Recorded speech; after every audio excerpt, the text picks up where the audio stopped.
Reciban un cordial saludo. Vamos a ver la clase de cinemática de fluidos, la lección 8.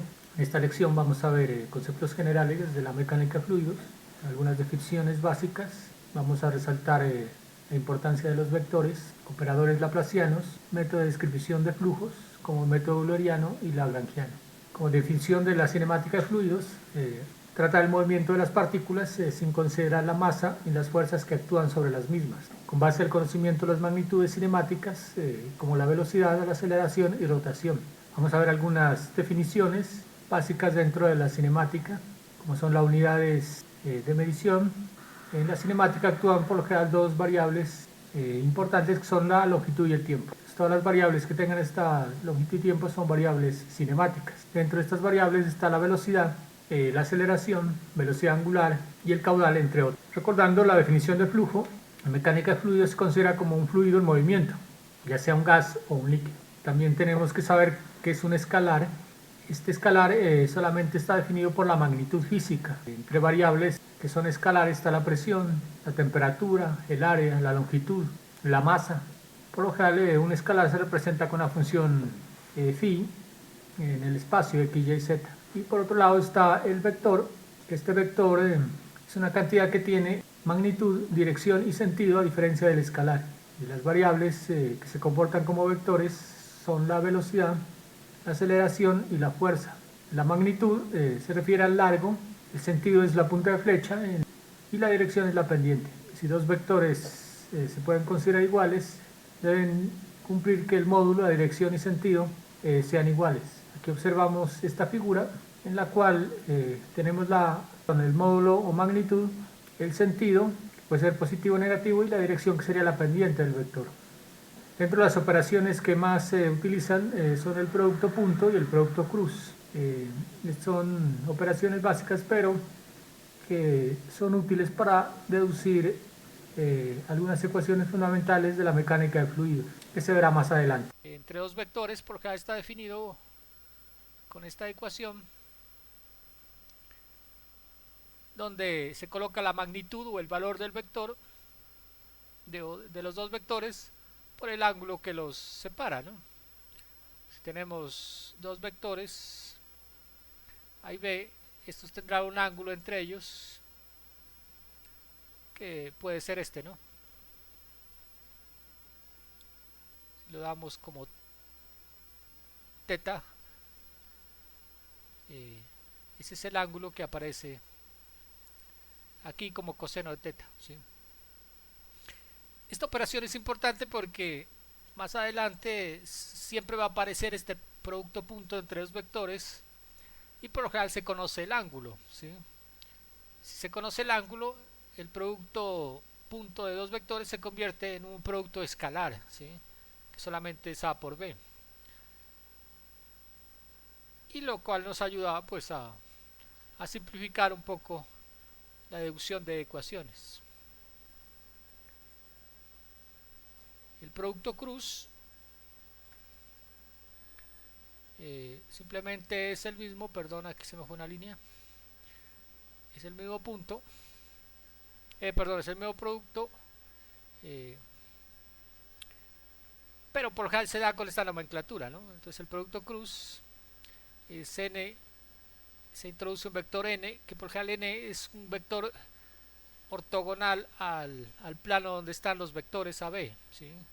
La magnitud de A y la magnitud de B por el seno, ¿no? En el seno de este ángulo.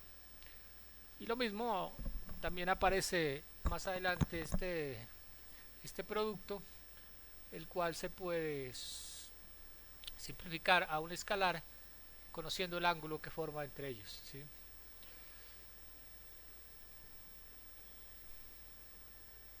Esto pues es lo más básico de los vectores, ¿no?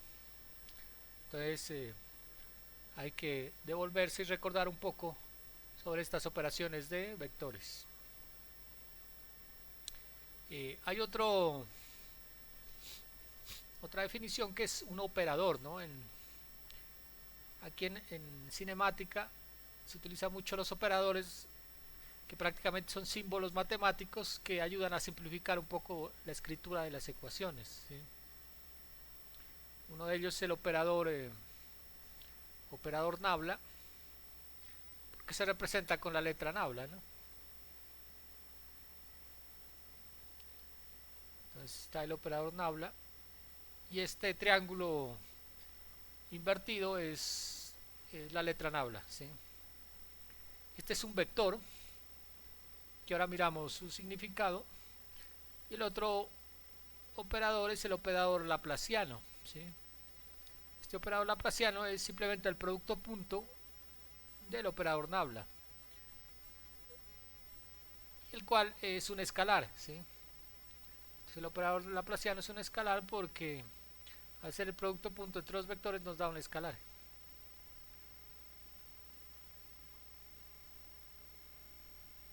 Entonces el operador nabla es un vector y el operador laplaciano es un escalar.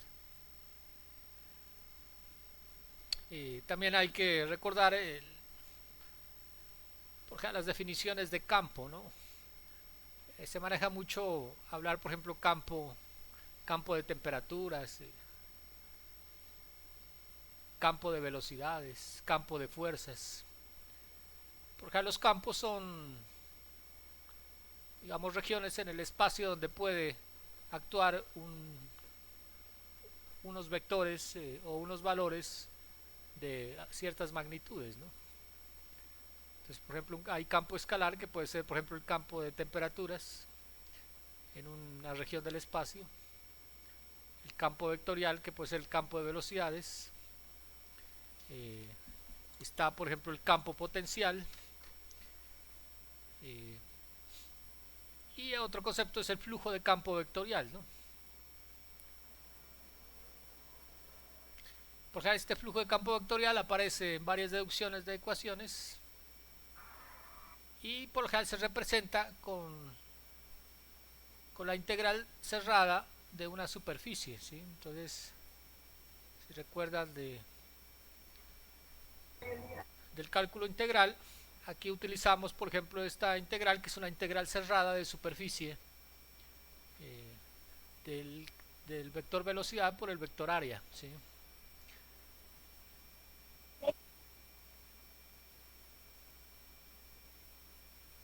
Entonces hay que tener en cuenta esta integral. Ahí se averiguan, ahí les dejo la nota, cómo se puede aplicar esta integral, ¿no? Por lo general es para estudiar algún tipo de flujo a través de una superficie, ¿sí? Más adelante pues iremos viendo su aplicación, ¿no? Otro concepto que se maneja o que hay que recordar es la derivada material. Esta derivada material por general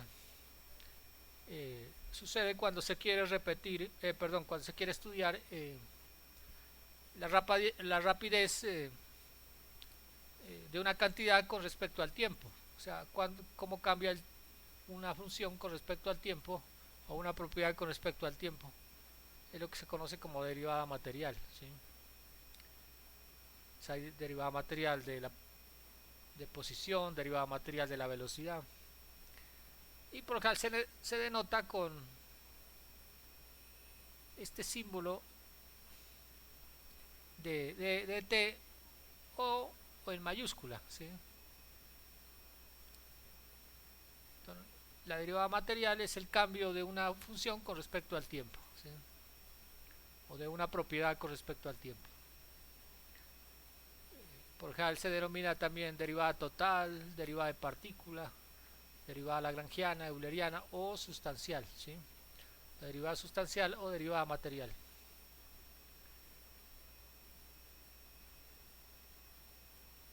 Entonces este dt, por ejemplo, si tomamos en referencia a la temperatura, la derivada material de la temperatura es el cambio de esa temperatura con respecto al tiempo, ¿sí? Y me indica eso, ¿no? Cómo cambia esa temperatura a medida que seguimos. Si es una partícula, pues a medida que seguimos la partícula le vamos midiendo la temperatura y mientras transcurre el tiempo. Está también la derivada material de el vector posición cómo cambia la posición de una partícula con respecto al tiempo. Si recuerdan, eso es como cambio en el espacio con respecto al tiempo, y eso es una velocidad, ¿no?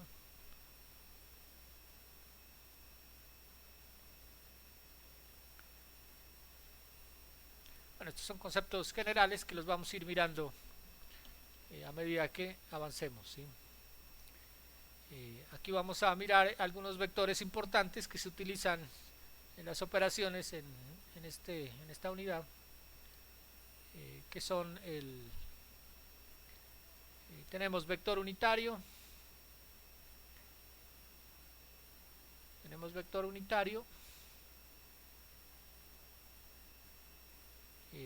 tenemos vector operador nabla, que es el que ya habíamos escrito generalmente, vector gradiente, vector rotacional, vector posición, vector velocidad y vector aceleración, ¿sí? Entonces vamos a ver más o menos en qué consiste cada uno y cómo se maneja, ¿sí? Entonces los vectores unitarios, pues como su nombre lo dice, es un vector cuyo módulo o cuya magnitud siempre es 1, ¿sí? Entonces si tenemos un vector y le sacamos la magnitud, si nos da 1 es un vector unitario. Y por general son vectores unitarios que se utilizan para definir la dirección y sentido en alguno de los ejes, ¿sí? Los vectores unitarios más conocidos son los vectores IJK, que me definen las direcciones X, Y, Z, ¿sí? Entonces cuando uno quiere escribir un valor, por ejemplo la velocidad en la dirección X, simplemente escribe v sub X sub Y, ¿sí? Entonces esto me está diciendo que va en esa dirección. Como estos vectores unitarios siempre aparecen, o es una nomenclatura que siempre aparece al escribir vectores, hay que hacer operación con ellos, o al menos cuando se hace operación entre vectores aparecen operaciones de estos vectores unitarios, ¿sí? Entonces uno es el producto punto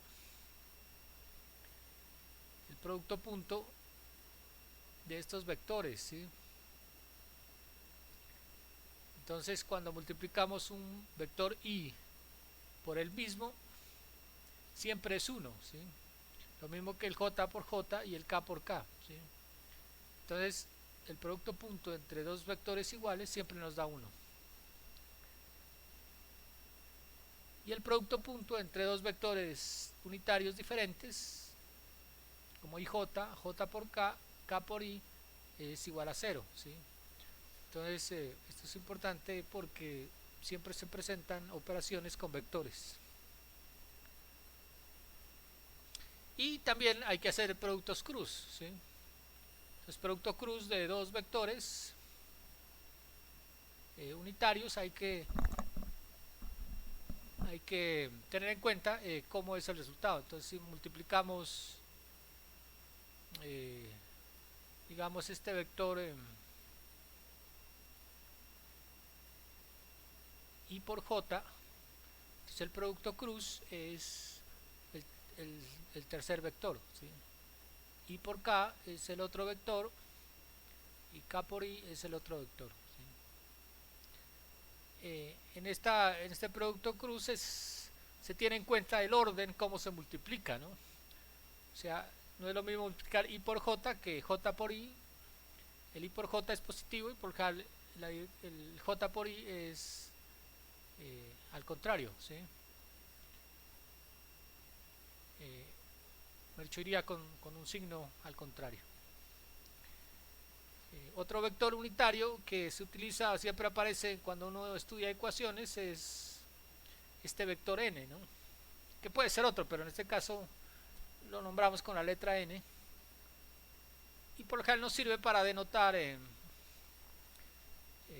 algunas cantidades vectoriales como escalares, ¿no? Entonces por ejemplo si uno tiene un vector d sub a, que es un vector, a es un vector que tendría magnitud, dirección y sentido, pero lo podemos reemplazar por su magnitud y un vector unitario. Entonces multiplicamos n que es el vector unitario en esa misma dirección, ¿sí? Y con ese mismo sentido, y d sub a nos da la magnitud, ¿sí? Entonces n es como un vector simbólico que nos indica dirección y sentido, y podemos expresar esta igualdad, ¿sí? Esta igualdad es típica en los libros de mecánica de fluidos. Siempre aparece un vector por igual a un vector unitario por su escalar, ¿sí? Esto es con respecto a los vectores unitarios. Pues por ahora creo que solamente vamos a usar estas operaciones.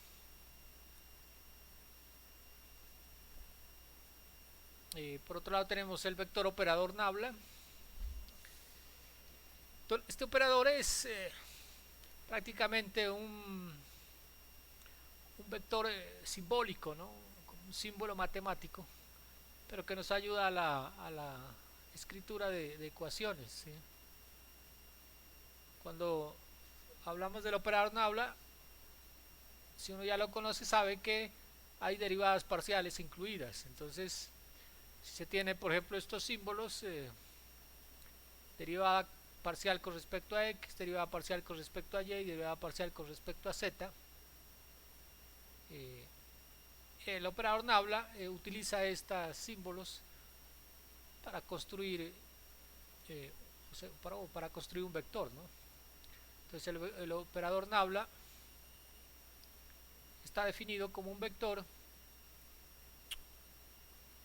el cual tiene estas componentes de la derivada. Entonces sería derivada parcial de x sub i más derivada parcial de y más derivada parcial con respecto a z sub k, ¿sí? Y nos queda conformado el vector, ¿sí? Entonces, este vector, como se dan cuenta por sí solo, pues no significa nada, ¿no? O sea, no tiene ninguna expresión. Lo único que nos está diciendo es que algo puede variar con respecto a x, y, z. Adquiere su valor es cuando lo aplicamos ya a alguna función, ¿sí? Y esa función nos define otros vectores, ¿sí? Entonces, por ejemplo, está el vector gradiente, o conocido simplemente como gradiente.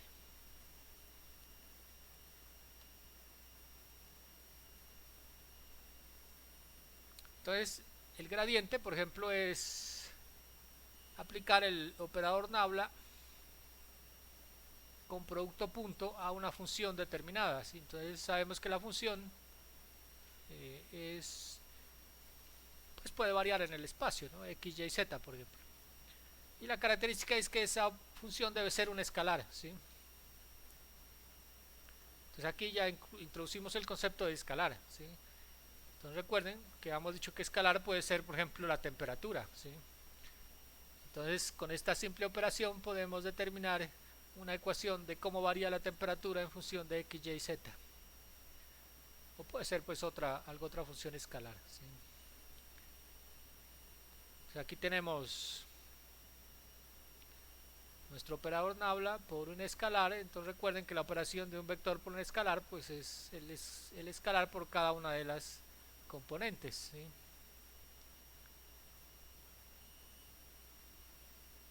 Y obtenemos este vector gradiente, ¿sí? Entonces el gradiente, pues si recuerdan la palabra, pues el gradiente es el cambio que hay de una propiedad o de una función con respecto a otras, ¿no? Entonces recuerden que se nombra derivada parcial porque en la misma ecuación hay otros ejes, ¿sí? Si hubiera un solo eje, no hay necesidad de colocar derivada parcial, sino ya sería la derivada total con respecto a ese eje, ¿sí?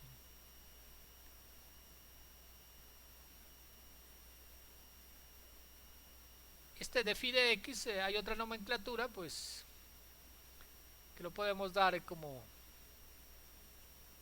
la que aparece aquí abajo,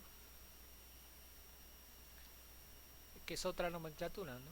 Phi de x sería el cambio de phi con respecto a x, phi de y con respecto a y y phi de z con respecto a z por ijk. ¿Sí? Cuando uno hace desarrollos matemáticos, uno empieza pues desde la parte extensiva de la ecuación, o sea, cuando uno hace desarrollos matemáticos aparecen estos términos largos, ¿sí? Aparecen de este estilo. Y el operador Nabla lo que hace es que nosotros podemos comprimir o simplificar toda esta ecuación larga simplemente en escribir operador Nabla por phi. Cuando uno ya tiene práctica, uno sabe que el operador Nabla por esta función implica derivadas parciales o cambio de esa función con respecto a unos ejes, ¿sí? Entonces toda esta ecuación larga la podemos simplificar simplemente con esos dos símbolos. Entonces este es lo que se conoce como el vector gradiente.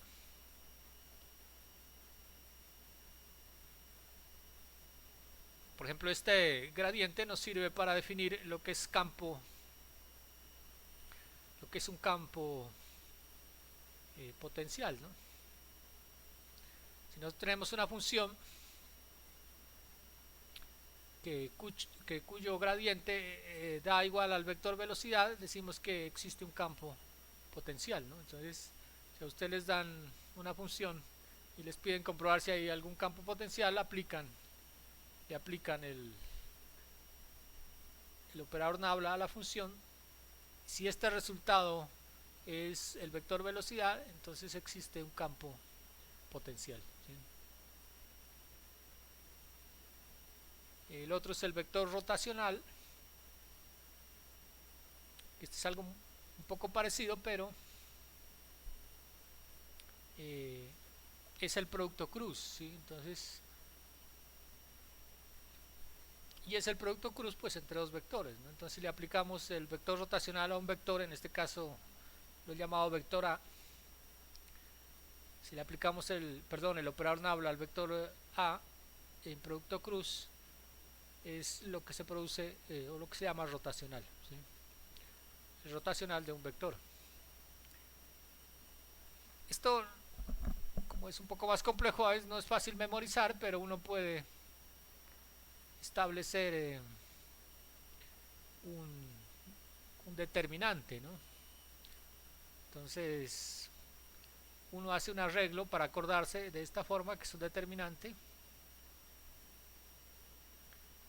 Entonces primero coloca el vector unitario IJK, después coloca el vector del operador Nabla y después coloca el vector pues A, ¿sí? Y A tendrá pues componentes A1, A2 y A3, ¿sí? Este vector A pues puede ser cualquiera, ¿no? Una fuerza, una aceleración o una velocidad, que tiene componentes pues en los tres ejes, ¿sí? Entonces 1, 2 y 3 serían como los tres ejes X, Y, Z. Aquí hay una nomenclatura mecánica que uno suele utilizar para acordarse del resultado de este determinante, ¿sí? Entonces uno elige por ejemplo I, que es el vector unitario, y luego multiplica en cruz, así exactamente en este orden, recordarán, este término por este término, ¿sí? Siempre menos este término por este término. Entonces es una forma de recordar el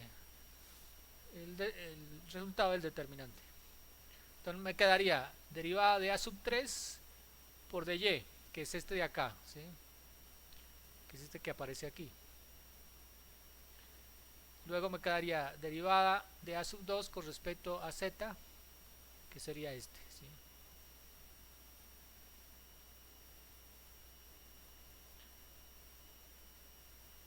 Y lo multiplicamos por el vector unitario i, ¿sí? Entonces cada uno de estos cruces que les estoy indicando me genera un factor del vector unitario i. Luego escogemos el siguiente, j, y hacemos lo mismo, ¿sí? Entonces j irá multiplicado por, entonces siempre vamos de izquierda a derecha, ¿no?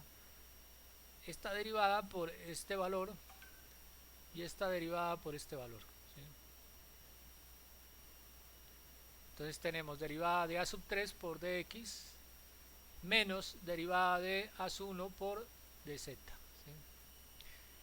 Para seguir esta nomenclatura que vamos de izquierda a derecha, multiplicando después de derecha a izquierda, hay que tener en cuenta este signo, ¿no? El segundo término lleva este signo menos, ¿sí? O sea, el que multiplica al vector unitario j siempre se coloca signo negativo, ¿sí? Porque si no hay que invertir la operación, ¿sí? Pero para seguir la operación en este sentido de los de las flechas que les indico, hay que colocar el signo menos, ¿sí? Y listo, y después cogemos ya el último, el sub k, y lo mismo, entonces sub k, entonces recuerden, nos vamos de izquierda a derecha multiplicando en cruz de x a sub 2, tenemos este valor, y de a sub 1 por dy por k. Entonces ahí tenemos estos dos, ¿sí? Esa es como, digamos, la parte mecánica de cómo recordar el resultado del determinante, porque siempre lo vamos a estar utilizando más adelante, ¿sí? Entonces siempre hay que sacar productos cruz de dos vectores y hay que utilizar este determinante.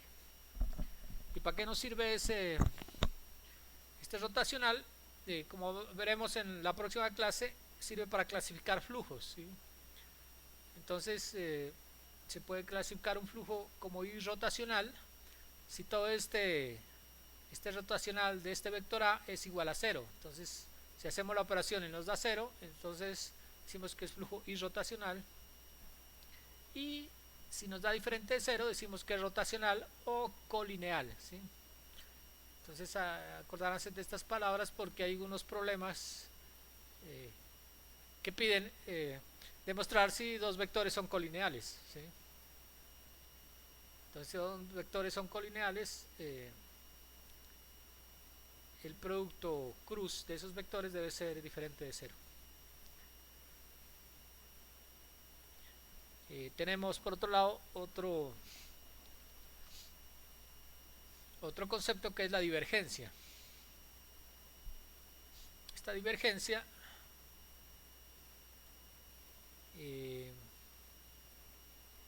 es el producto punto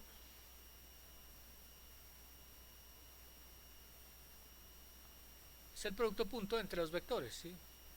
Recuerden que el rotacional es el producto cruz, ¿no? Por dos vectores. El divergencia es el producto cruz, punto de dos vectores. Esta operación también es bastante común en la materia y hay que tener en cuenta, ¿sí? Pues esta es más sencilla porque simplemente es multiplicar uno a uno la posición de un vector con respecto al otro, ¿no? Entonces el vector a sub 1, a sub 2 y a sub 3 y jk, y el vector de x, de y, de z y jk, y aquí es donde por ejemplo hay que multiplicar y por y. Entonces a sub 1 lleva y, y derivada de x lleva y, entonces se da 1 y esto se nos convierte en un escalar, ¿sí? Entonces la divergencia realmente es un escalar.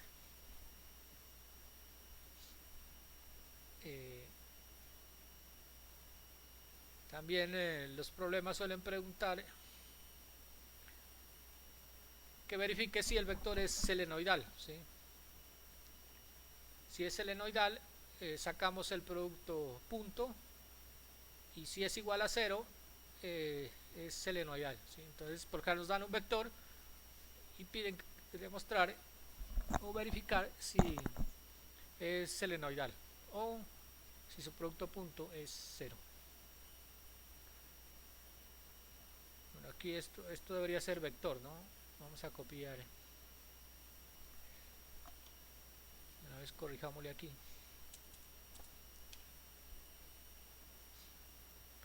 Estos dos son vectores, ¿no? Listo.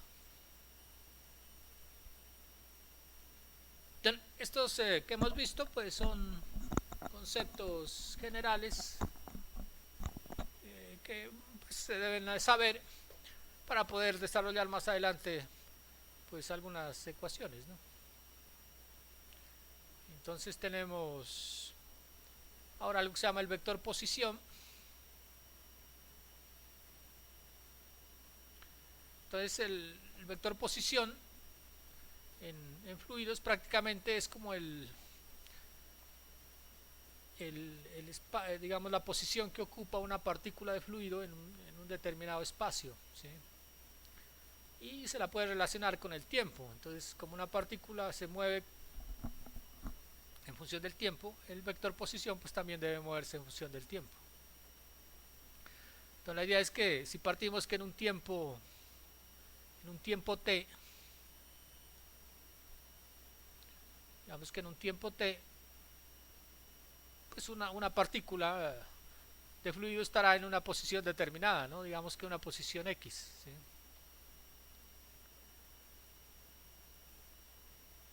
Y si el tiempo transcurre, digamos que pasa a un tiempo t', pues la posición de la partícula, si está en movimiento, debe cambiar, ¿no? Que es por física clásica, ¿sí? Entonces hay un cambio en la posición y hay un cambio en el tiempo. Entonces eso que nos dice que eso se parece a la definición de una derivada, ¿no? Entonces sacamos el delta x, que sería x' menos x. Esto es el cambio en x. Y sacamos en el tiempo, nos da el cambio en t. Entonces se dan cuenta que el vector posición cambia de x a x' y de el tiempo de t a t. Si nos hacemos relación entre esos dos vectores, podemos pues encontrar, por ejemplo, el vector velocidad o algún otro vector, ¿sí? Entonces, un vector, ¿cómo se define? Pues es un vector que tiene coordenadas x, y, z. Entonces, como vemos aquí en la gráfica, bueno, aquí no se alcanza a ver mucho, pero voy a repetirlo. Entonces tenemos un vector en un punto, o sea, o mejor dicho, tenemos un punto determinado y la posición de ese punto es el vector pues de un sistema de referencia a ese punto, ¿sí?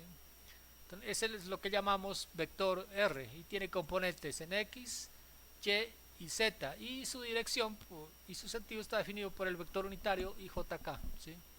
Entonces este vector entonces si observamos ahí tiene componentes x, y, z, ¿sí? Pues tenemos un x, un y, un z, tenemos el punto P en una localización específica, y si unimos nuestro origen con ese punto me dará el vector de posición, ¿sí? A eso es lo que se refiere cuando hablamos de vector de posición. Esto es, digamos, en tres dimensiones, pues será componentes x, y, z, ¿sí? Pero podemos mirarlo en dos dimensiones, como la figura que está más a la izquierda.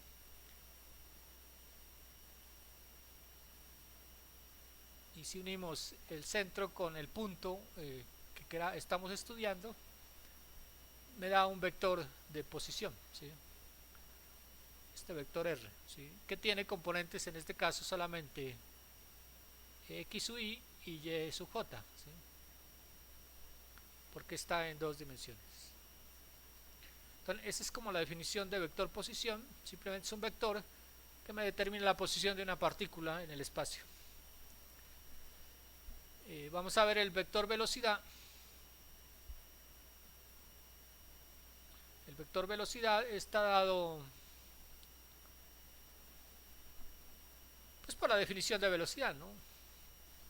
Que es el cambio de espacio sobre tiempo, y lo definimos con esta ecuación, ¿sí? Entonces el vector velocidad está definido por el cambio en el vector R por el cambio en el tiempo, ¿sí? como dijimos que el vector r pues está definido por x y y, j, zk, lo reemplazamos.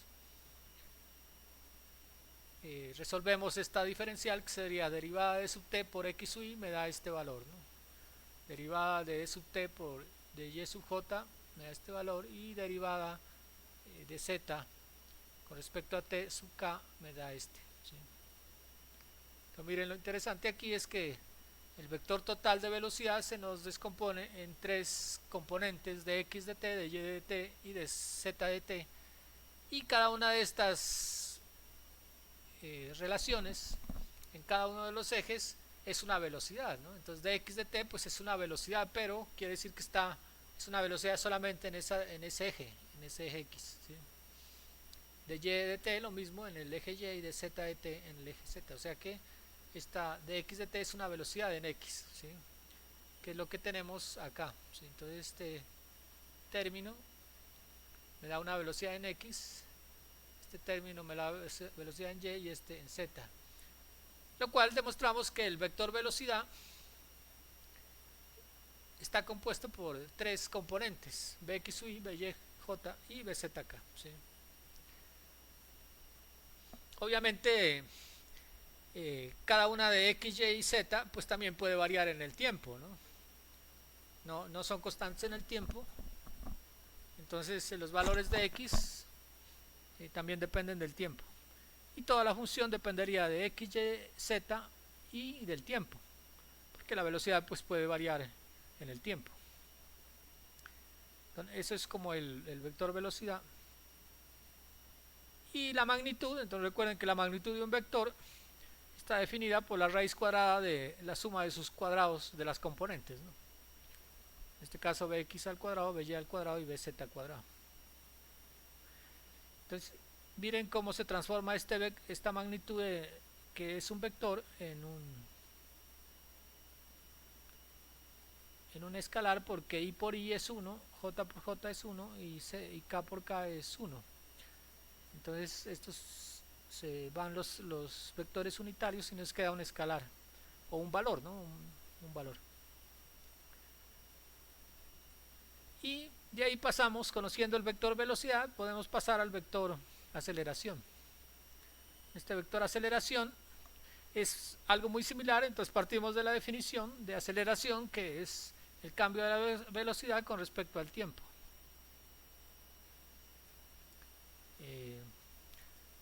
Como la velocidad es el cambio de r con respecto a t, si lo reemplazamos, la aceleración me queda como la derivada segunda del vector posición, ¿no?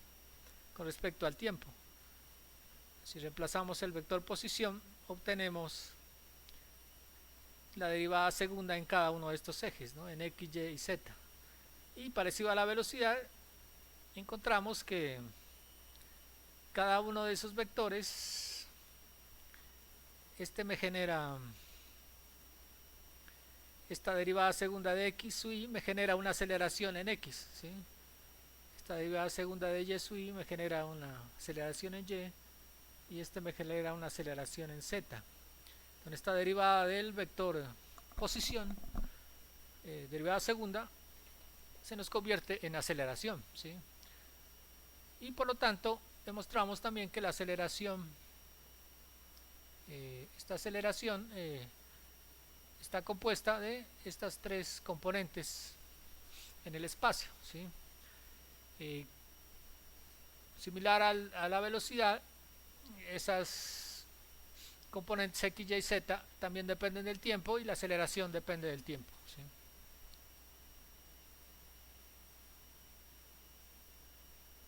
¿sí? La magnitud pues del vector es lo mismo, entonces esta magnitud a x sub y, y j, a z k, sacamos la raíz cuadrada, los i, j, k se nos van porque i por i es igual a 1, jj es igual a 1 y k por k es igual a 1. Y la dirección de ese vector aceleración pues es la componente, ¿no?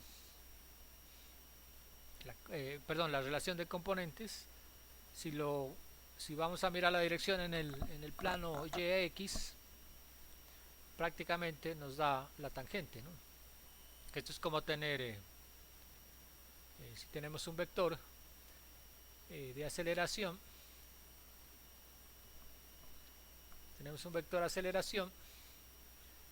este tiene su componente, ¿no? Entonces tiene una componente horizontal y una componente vertical, ¿sí? Y por lo general ese alfa a que se refiere es a este valor, ¿no? Entonces es importante conocer por lo general la dirección del vector aceleración, donde esta es la aceleración en y y acá tenemos aceleración en x.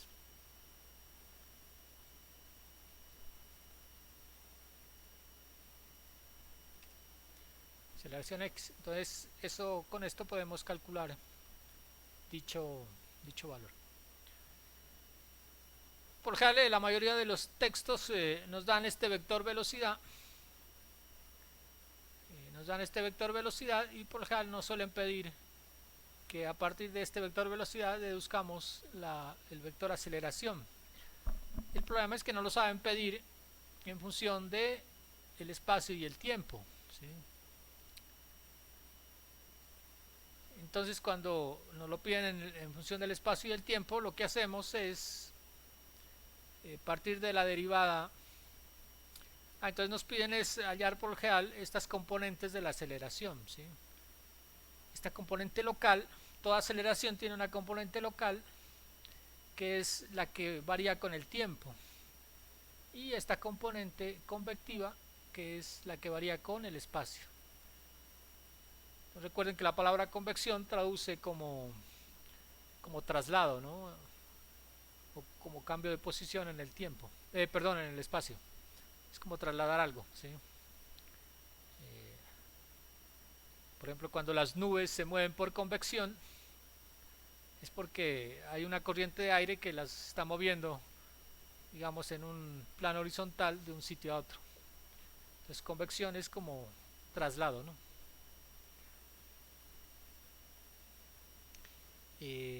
Este vector, entonces partimos del vector velocidad, ¿sí?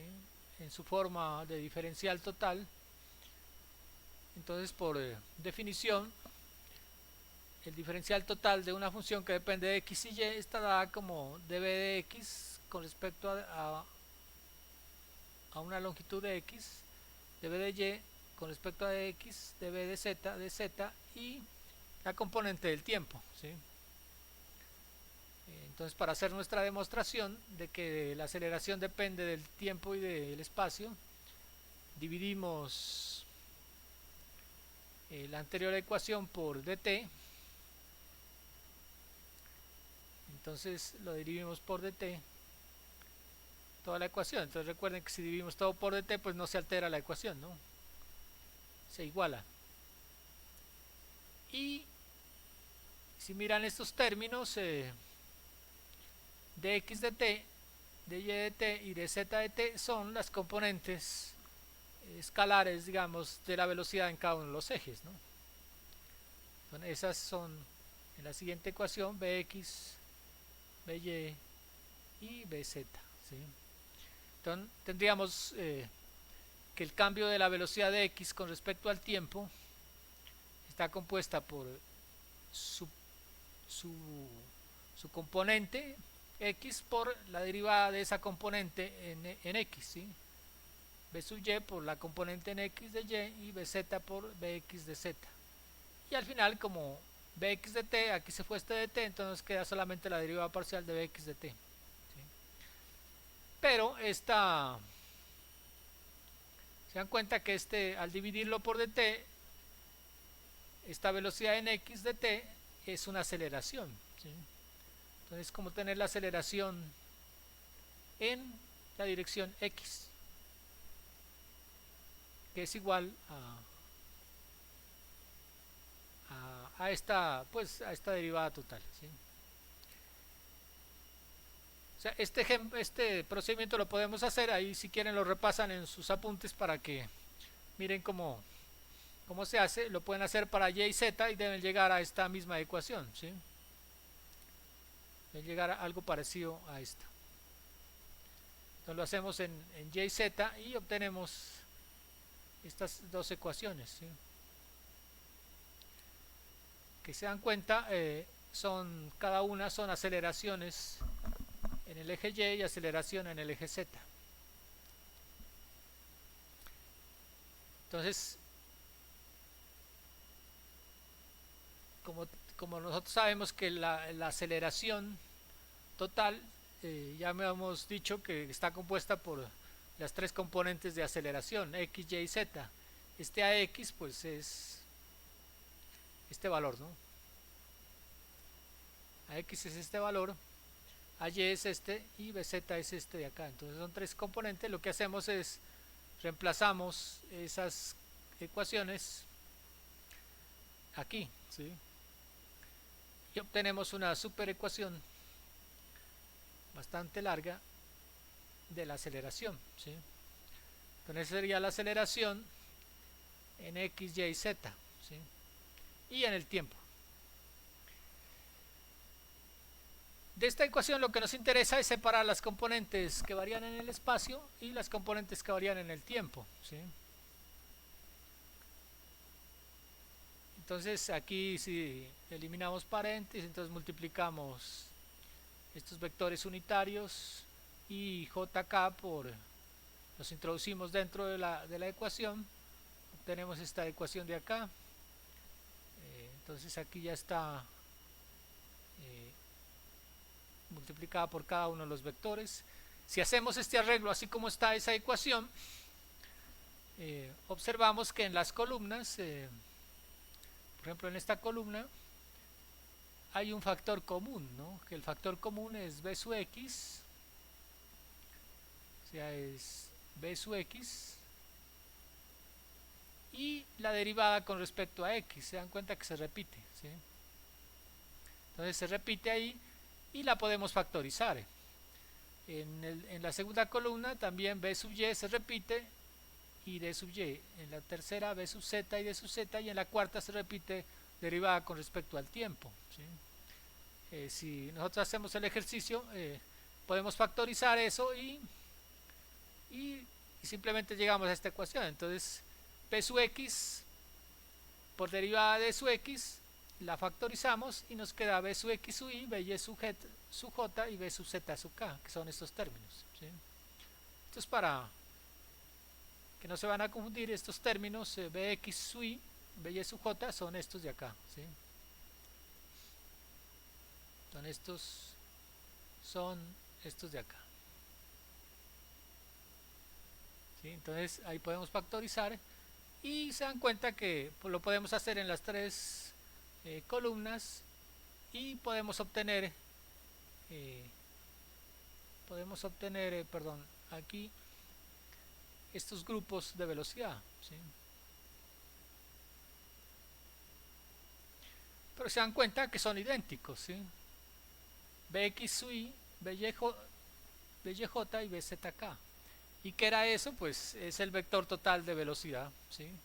Entonces cada uno de estos términos es este vector, ¿sí?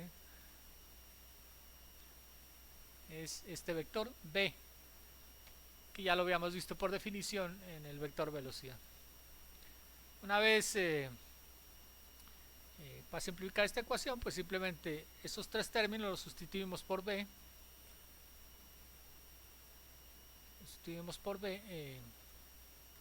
y nos da una ecuación mucho más simplificada, ¿sí? Entonces obtenemos esta ecuación de aceleración en función de cuatro términos, ¿sí? Pero observen, la belleza de la ecuación es que ahora tenemos tres términos que dependen solamente del espacio y un término que depende del tiempo, ¿sí?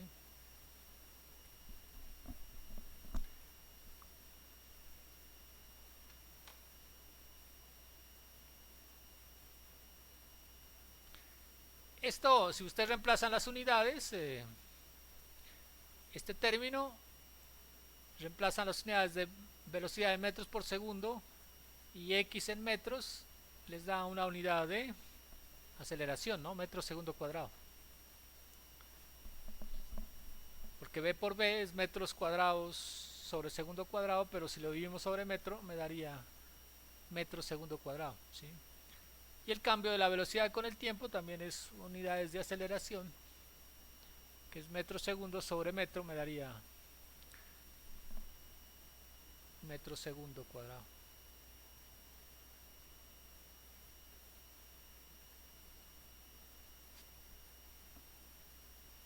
Entonces aquí ya tenemos, esto es lo que se conoce como derivada sustancial, ¿sí? Esta ecuación es la derivada sustancial, que es derivada pues de v con respecto al tiempo, ¿sí? Que se puede dar, entonces aquí entra el concepto de derivada sustancial, o sea la aceleración prácticamente es la derivada sustancial de la velocidad, ¿sí?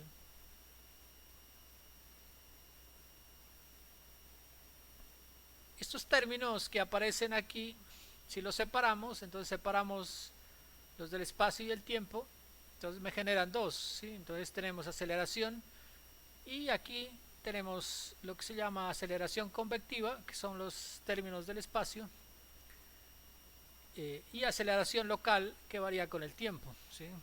Entonces aquí demostramos es que la aceleración tiene una componente espacial o convectiva y una componente local o temporal, ¿sí?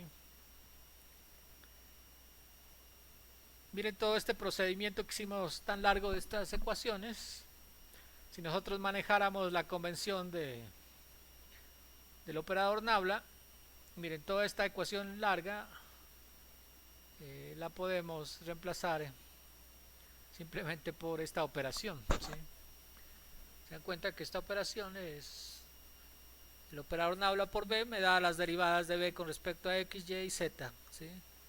Y si lo multiplicamos por el vector velocidad me da bx, by y bz, ¿sí? Entonces toda esta ecuación anterior que hicimos tan larga la podíamos haber escrito en esta nomenclatura, ¿sí? Aquí está la explicación gráfica. Entonces la aceleración convectiva es cuando la velocidad cambia de un punto 1 a un punto 2 en el espacio, ¿sí? Entonces hay una, digamos, una partícula de fluido que se mueve en el espacio en una trayectoria y miramos cómo cambia la velocidad entre esos dos puntos. Eso me da la aceleración convectiva, y si nos paramos en un solo punto P dentro de la trayectoria,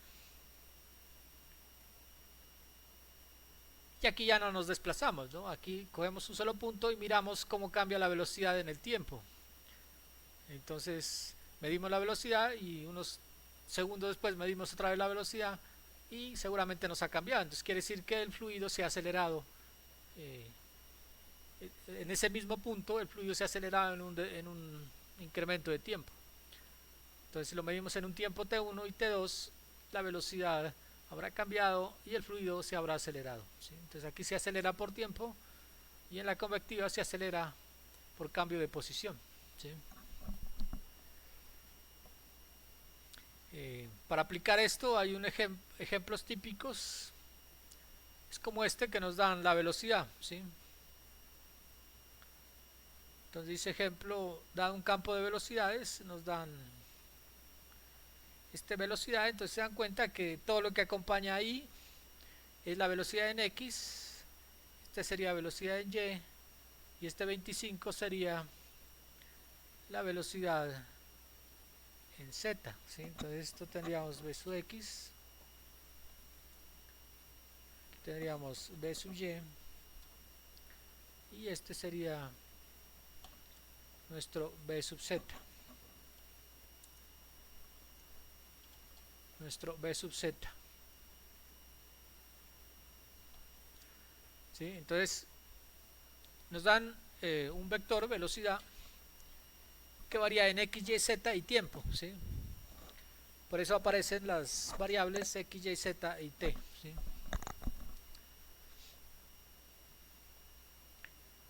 Entonces, la idea de si conocemos el campo de velocidades, nos piden hallar en un punto determinado, ¿no? Por ejemplo, en un punto P1 nos piden hallar cuál sería la aceleración y cuál sería la aceleración y magnitud en un valor, en un punto numérico, ¿sí? Entonces nos piden hallar la aceleración en 3, 0, 2, 1. Este es el punto en el espacio, ¿sí? Es el punto en el espacio en, en el transcurso de un segundo, o que haya pasado un segundo, ¿sí? O sea, nos paramos en un punto en el espacio y medimos cómo varía la aceleración en un segundo, ¿sí? O el cambio de esa aceleración en un segundo.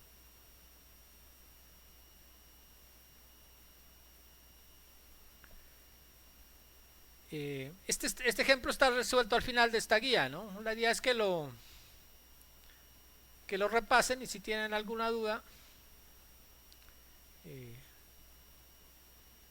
pues si tienen alguna duda me comentan. Pero aquí simplemente es cuestión de sacar derivadas, ¿no?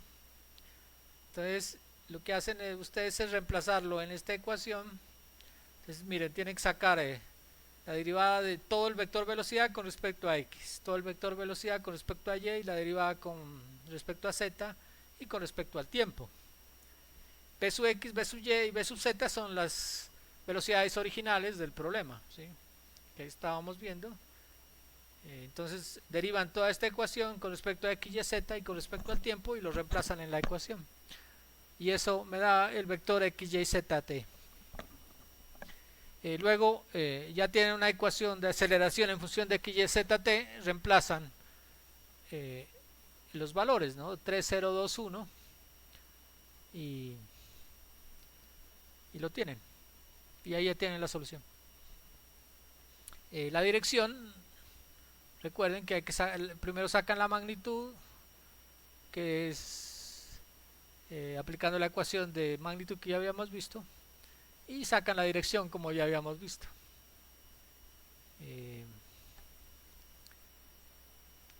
Si nos queda tiempo lo miran y en la próxima clase le damos una repasadita a este ejemplo. ¿Listo? Por último, en estos conceptos iniciales nos falta el operador laplaciano que habíamos visto anteriormente, que era el producto punto del operador Nabla, ¿no? Entonces simplemente es la derivada segunda. Entonces aquí tenemos el operador Nabla repetido dos veces. Simplemente multiplicamos este vector. Y aquí, por ejemplo, tienen que multiplicar término a término, ¿no? Entonces derivada de xy por derivada de xy, pero como y por y es 1, como habíamos dicho, entonces nos queda un escalar, ¿sí? J por j y k por k, que se convierte en 1 y nos queda un escalar. Este es el operador Nabla, ¿sí? Que simplemente es la derivada segunda con respecto a x, y, z de alguna función, ¿sí? A la cual apliquemos. Entonces, si uno tiene el vector o una función, le pueden pedir hallar el resultado del operador Nabla por esa función. En este caso, si tenemos la función escalar phi que habíamos visto hace un rato, la multiplicamos, aquí simplemente la introducimos al vector y esto sería nuestro operador Nabla de esa función. Se dan cuenta que es la derivada segunda con respecto a cada uno de los ejes de la función, ¿sí? Pues si existiera, ¿no? O si existía esa derivada. También la podemos aplicar a un vector. Entonces esto es una escalar y esto es a un vector. Entonces al vector simplemente hacemos lo mismo, prácticamente es multiplicar unos términos escalares por un vector, ¿no? Entonces cada uno de estos términos se multiplica por cada uno de estos componentes del vector y me daría la derivada segunda de cada uno de estos valores, ¿no? Entonces bx sub y iría en cada uno de estos, by sub j en cada uno y bzk en cada uno, y me genera tres vectores. Aquí, como estamos multiplicando un escalar por un vector, tiene que generarme un vector, ¿no? Entonces, si aplicamos el operador laplaciano, me genera tres vectores de velocidad, digamos aquí, ¿sí? Se lo aplicamos al vector velocidad.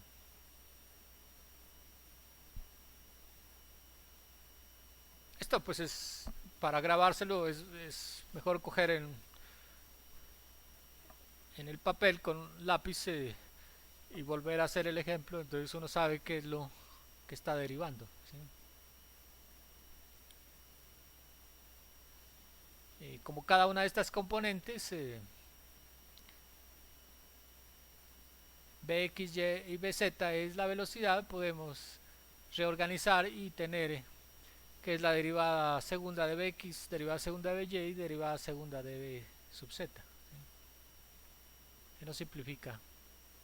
Entonces se dan cuenta que podemos reducir toda esta ecuación larga a simplemente colocar este término, ¿no? El operador laplaciano por la velocidad, y ya sabemos que me genera todos estos términos largos de la ecuación.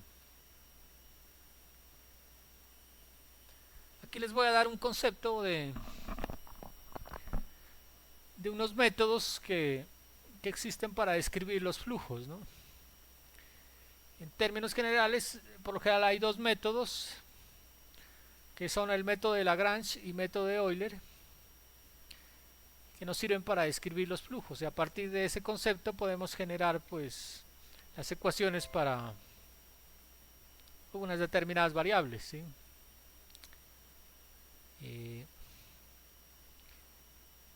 Este suele ser como enredado un poco entender la diferencia de método de Lagrange y método de Euler. Yo por aquí traje unas analogías, para que cerré el apuntador.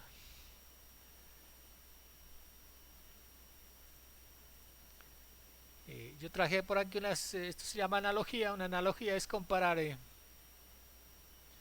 como algo práctico que uno conoce, eh, similar pues a lo que quiere aplicar o explicar, ¿no?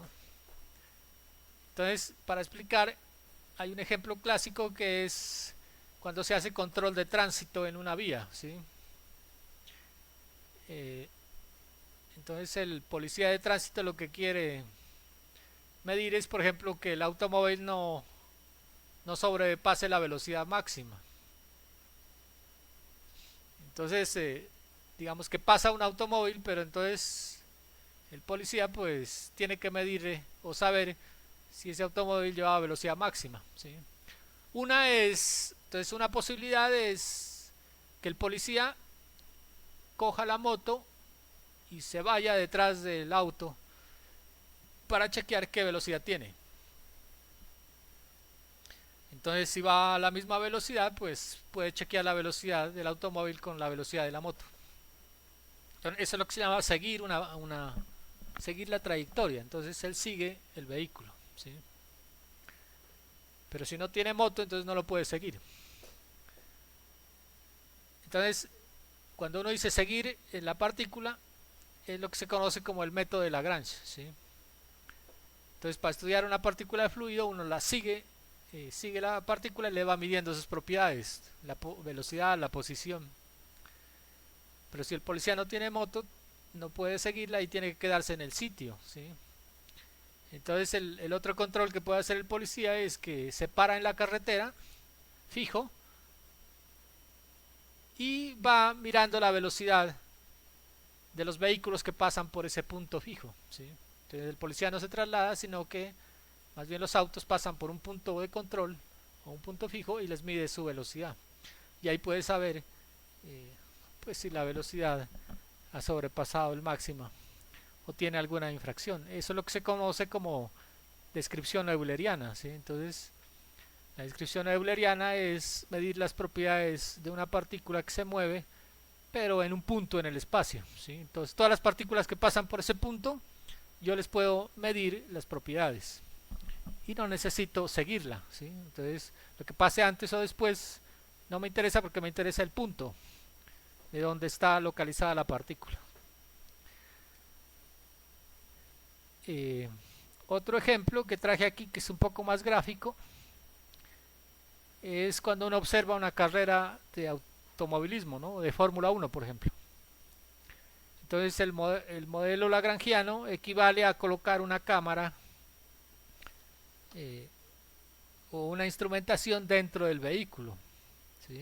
Entonces si yo quiero saber la velocidad del vehículo, pues le instalo un dispositivo en el vehículo y en la medida que se mueve va registrando la velocidad, ¿sí? Pero tendría que registrar, pero si son hartos vehículos, pues tendría que ponerles a cada uno un sistema de medir la velocidad, ¿sí? Y eso me daría la velocidad a la cual se mueven los vehículos. Ese sería el método lagrangiano, ¿no? O sea, seguimos cada automóvil independiente alrededor de la pista. El otro es chequear la velocidad de los automóviles, pero desde la tribuna o de la gradería, ¿sí? Entonces si hay una persona en la gradería, digamos esta persona, entonces quiere saber la velocidad de un automóvil, puede medir la distancia recorrida, en un tiempo determinado le determina en esa región la velocidad, ¿sí? Así pasa a otro automóvil, también le puede medir longitud y tiempo y puede determinar la velocidad. Y así muchos automóviles. Entonces lo que hace el método euleriano es definir una especie de ventana que se llama, y todo lo que pase por ahí lo medimos, ¿sí? Entonces no importa que el auto antes o después de esa ventana, lo que nos interesa es medir la región en el espacio, ¿sí? Entonces todo lo que pase por ahí, todos los autos me generarán una velocidad y podré obtener un campo de velocidad en esa ventana, ¿sí? Entonces, esa es como la analogía, las analogías del campo de velocidad, ¿sí? Digo, con el campo de velocidad. Entonces recuerden que el lagrangiano se refiere a determinar partículas o propiedades de partículas siguiendo la partícula, y euleriano se refiere a medir las propiedades de las partículas pero en un punto fijo en el espacio. Espero, por ahí en internet suelen haber, si quieren ampliar buscarán por ahí algunos otros videos o imágenes de la diferencia entre lagrangiano y euleriano, pues así de una forma de analogía, ¿no? Ya en la parte matemática, el modelo lagrangiano, tenemos es algo parecido como a esto, ¿no? Entonces hay una partícula que se está moviendo a través de una trayectoria, ¿sí? Entonces tenemos una trayectoria, que es esta línea punteada, y a lo largo de esa trayectoria se mueve la partícula. Entonces en el modelo lagrangiano lo que hacemos es fijamos esta partícula en un punto determinado de la trayectoria,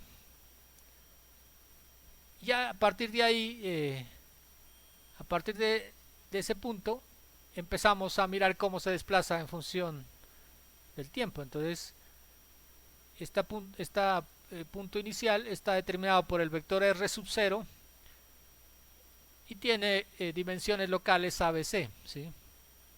Que serían las componentes ABC del vector r sub 0, pero medidos en la trayectoria, ¿sí? O a partir de la trayectoria. Y cambiamos el tiempo, o sea, escogemos otro tiempo, pasamos de t sub 0 a otro tiempo t y localizamos la partícula, ¿sí? En un tiempo t sub 0 y la medimos a partir de r sub 0. Entonces lo que ha cambiado a partir de r sub 0 es el desplazamiento entre t y t sub 0, ¿sí? Entonces vamos siguiendo esa trayectoria, escogemos muchos puntos para identificar la partícula y podemos establecer la ruta por donde se mueve, ¿sí? Con su posición y su velocidad, porque si tenemos tiempo y posición, pues podemos encontrarle la velocidad. Ese es como el concepto, digamos,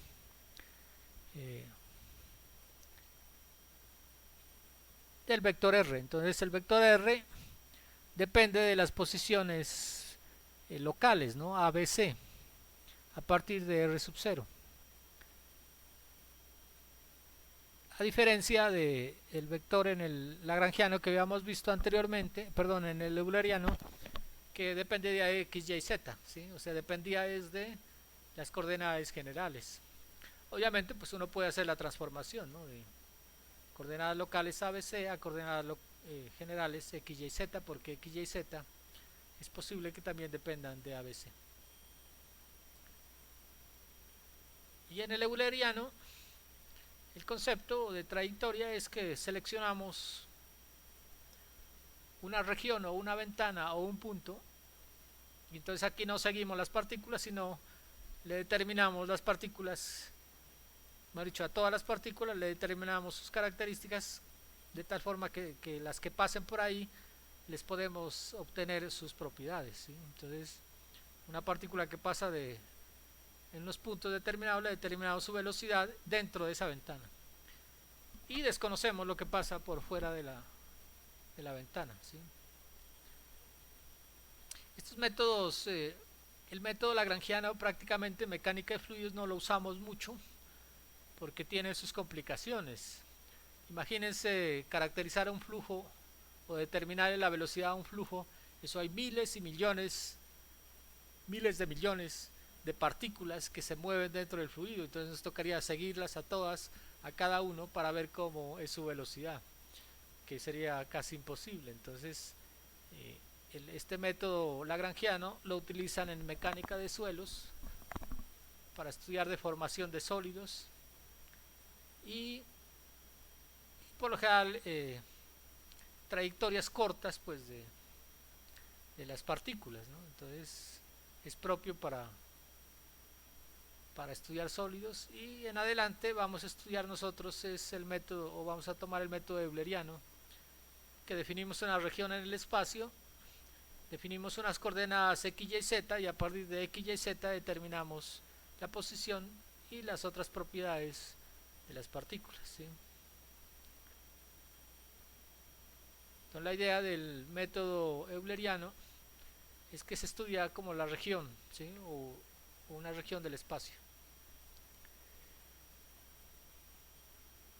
Las velocidades que ya, las ecuaciones de velocidad que ya habíamos descrito anteriormente, las habíamos descrito con respecto al método euleriano. Entonces todas que dependen de x, y, z son respecto al método euleriano, lo mismo que el vector R y lo mismo que el vector aceleración, ¿sí? Estas tres ecuaciones están originadas en el sistema euleriano de descripción, ¿sí? Aquí repasan estos ejercicios, son ejercicios como de aplicar, pues, los anteriores conceptos, ¿no? Entonces nos piden, por ejemplo, hallar un vector unitario normal a una superficie. Se consultan ahí, incluso en internet hay mucha información de esto.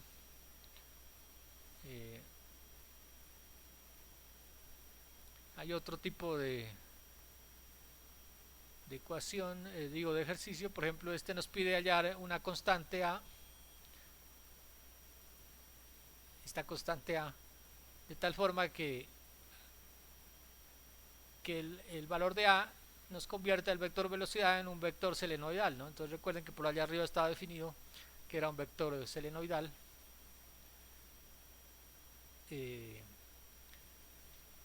Aplicamos ese concepto y podemos encontrar A. Demostrar que es un flujo irrotacional, que es similar al que hicimos. Aquí, para utilizar esta ecuación de la integral cerrada de superficie, nos piden hallar el volumen de una elipse. Esto es como repaso, ¿no? Esto seguramente ya lo hicieron cálculo integral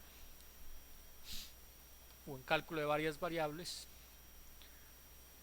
que es hallar el volumen de la superficie, de una superficie cerrada de un elipsoide, y deben llegar a esta ecuación, ¿no? Con semieje CBC, ABC, que es hallar el volumen de un elipsoide, ¿sí?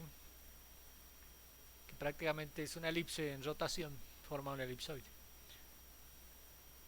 Esto es como para que repasen ahí estos conceptos que los vamos a usar más adelante.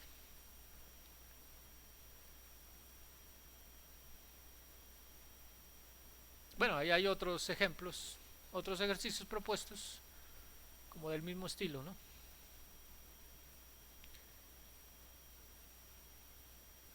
Hay un concepto teórico de,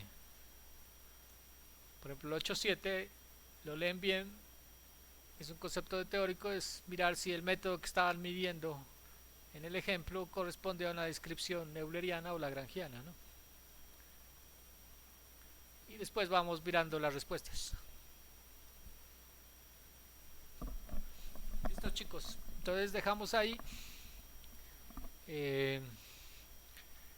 La idea es que vayan repasando cada una de estas lecciones, traten de hacer el ejercicio y si tienen alguna duda pues los vamos mirando, ¿listo? Pero estos ejercicios pues la idea es que los hagan ustedes para que se introduzcan en el tema y investiguen pues los conceptos que se necesitan para resolverlos, ¿sí?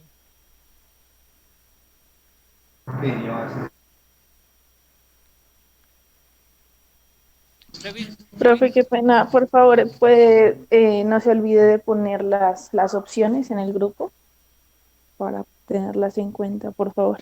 Las opciones de calificación. Sí, sí, Sí, por favor, profe. Para, eso queda por votación. Ah, listo, listo. Gracias. profe, y otra pregunta. Para los que elegimos la opción uno, la evaluación sí quedaría para el próximo jueves. Y, Pues dejémosla tentativamente para el próximo jueves. Lo que decía, eh, quién era que me decía que iban a establecer un cronograma para empezar, pero seguramente lo autorizan a partir de la otra semana. Pues si autorizan a hacer evaluaciones a partir de la otra semana, lo dejamos para el jueves. Si no, pues miramos qué fecha lo empezamos a hacer. Porque ese sí tiene una fecha específica, ¿no? Tiene una fecha específica y un tiempo pues específico para que lo contesten y me lo envíen. Pero por ahora dejémoslo para el próximo jueves, a las 9, ¿no? ¿O quieren a esta hora? No, a las 9. Ahí cualquier cosa estamos en contacto. Pues yo me escriben por ahí por el WhatsApp, yo siempre estoy pendiente. Listo, chicos, entonces que estén bien. Vale, hasta luego. Que tengan feliz noche. Y hasta luego, profe. estamos hablando. Listo. Gracias.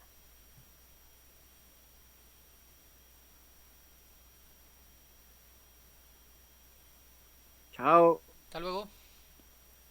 Chao, profe. Hasta luego.